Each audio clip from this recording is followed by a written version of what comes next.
It seems like it's street battles and running battles very much continuing here in Athens. Billows of tear gas really enveloping the neoclassical structure of the Legislative Assembly as the MPs inside are still debating the very painful measures that come attached to the second bailout.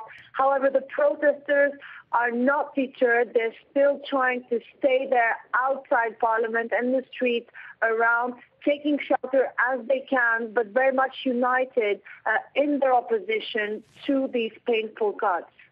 And how will these cuts affect your average citizen then?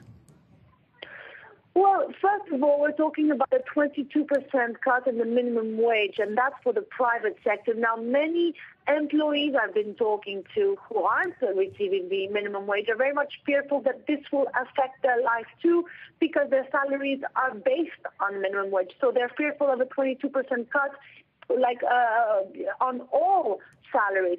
Also, pensions will be further cut, and we're talking pensions in Greece are not very big. I've been talking to a lady who's receiving only 800 euros a month. She's very much fearful on how she'll be able to make ends meet.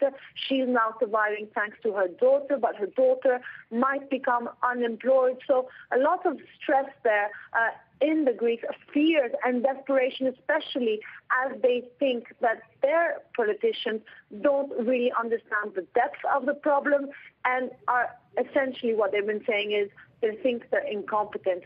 So all these measures will seal the fate for Greece for another 30 to 40 years, and they won't have any of it. And we're seeing those scenes playing out in the streets in Athens there. Frustration very clear in the streets, but also in the cabinet. We've seen a number of defections. Is it clear that this vote will go through and that this package will be adopted? Well, the Papadimos coalition has 236 MPs. So we've already heard of around 20 to even possibly 30 MPs rejecting, but he still has a very strong majority. Now, we might see some surprises that emerge, but it will have to be a very big one for this bailout package not to be passed by Parliament.